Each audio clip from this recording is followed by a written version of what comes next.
prosecuted. The virus has ended borderless Europe for the time being. We are living through world history in the making right now.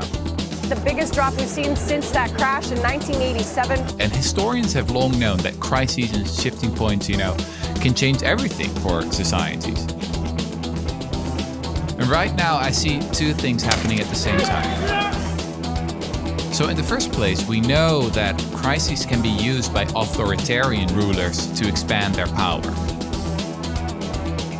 Le Premier ministre de Hongrie, Viktor Orban, qui profite de l'urgence sanitaire pour faire passer une loi lui donnant les pleins pouvoirs. Yeah, no, I don't take responsibility at all. We are working very closely with the cruise line industry, likewise with the airline industry. They're two great industries and we'll be helping them through this patch.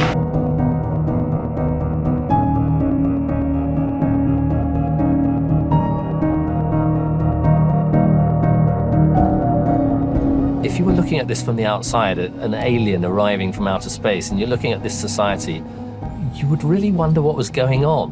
What are they doing? What is this growth that has to appear in every political sentence and is the basis of every economics textbook? What is it all about? Is it a religion that they have? Is it a god that they're chasing? We live in a time of overlapping and intersecting crises, and there is the climate crisis. Climate change is not the problem. Climate change is the most horrible symptom of an economic system that has been built for a few to extract every precious value out of this planet and its people, from our natural resources to the fruits of our human labor.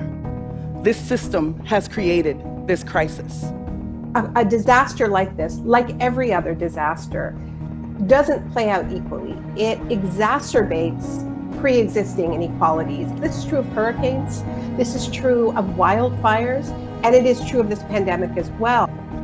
I think the central idea of neoliberalism was that most people are selfish, right? And that you have to structure your markets and your schools and your democracies and everything around that idea.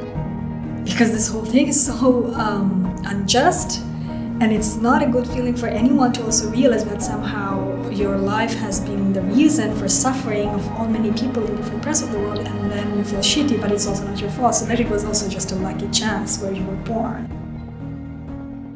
But what can I do is accept it and then try to change that.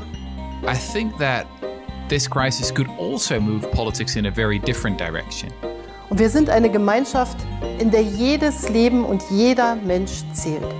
Because now people are realizing that individualism is not going to save us. Competition is not going to save us.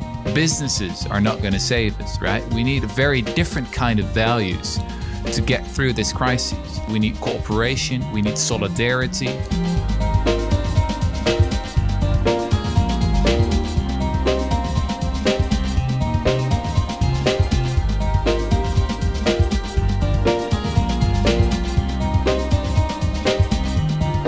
Could argue that now this era is coming to an end, and that we realize that we actually need a new view of human nature, a more optimistic, a more hopeful view of human beings, and that we can design our institutions around that idea, right? Today is the day that we truly embark on a comprehensive agenda of economic, social, and racial justice in the United States of America. To meet the needs of all people within the means of the planet. And so one of the things that we're seeing right now is what is possible when you actually recognize that you are in an emergency. This awareness of this cross-cutting of the movement, we need to bring all of these struggles together. The future will be determined by whoever is willing to fight harder for the ideas they have lying around.